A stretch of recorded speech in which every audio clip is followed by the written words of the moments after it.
అదే steel plant నవరత్నాల్లో వచ్చి జాతీయ అవార్డులు పొందిన సందర్భాలు ఉన్నాయి కదా.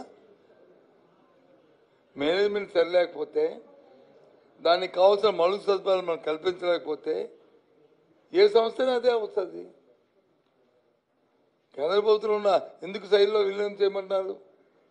ఎందుకు దానికి వచ్చి మైనర్ ఓవర్ వచ్చి క్యాపిటల్ మైన్స్ ఇమ్మంటున్నారు? కారణం ఇదే కదా.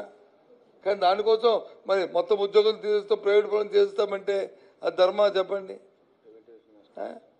ఇదేనా? ఇవాళ చూడండి వాళ్ళ పరిస్థితులు దేశంలో ఎలా ఉన్నాయో. అదే చెప్తున్నాం. అదే ఇవాళ ఇంతకుముందు ఎయిర్ ఇండియా సంస్థ ఉండేది, కాంపిటీషన్ ఉండేది. సరే ఎయిర్ ఇండియా సంస్థ సామర్థ్యం తగ్గిందని చెప్పి దాన్ని ప్రైవేట్గా చేశారు. టాటా కంపెనీ టేక్ ఓవర్ చేసింది. తర్వాత వచ్చి ఇంకో 4-5 ఎయిర్లైన్ సంస్థలు ఉండేవి, మనం చూసాం చాలా సంస్థల్ని. స్పైస్ జెట్ ఉండేది, అయింది కింగ్ ఫిషర్ ఉండేది, స్పైస్ జెట్ ఉండేది, ఇవన్నీ ఉండేవి, స్టార్ ఎయిర్లైన్స్ అన్నీ ఉండేవి. అన్నీ తీశారు, మోనోపోలీ చేసి ఇండిగోని వచ్చి ప్రోత్సహించారు. పరిశ్రమ ప్రోత్సహించడం తప్పు కాదు, కానీ దీన్ని ఇంకొక దాన్ని కిల్చేయడం అనేది తప్పు.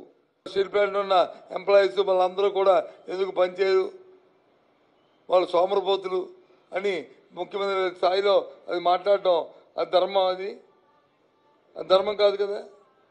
అలాగే ఎయిర్ ఇండియా సంబంధించి ఇది ఇండియన్ విమానయాన సంబంధించి అంటాడు. ఆ శాఖకు మంత్రి ఉన్నాడు, ఆ మంత్రి పని చేసుకుంటాడు. దాన్ని వచ్చి ఇక్కడ నుంచి ఈయన మన విద్యాశాఖ మంత్రి వచ్చి మానిటరింగ్ చేస్తాడు. What is non sense? అట్లా మాటలు ఎందుకు వస్తున్నాయి? ఎందుకు ప్రజల్లో అపోహలు సృష్టిస్తారు? దయచేసి మంచిది కాదు.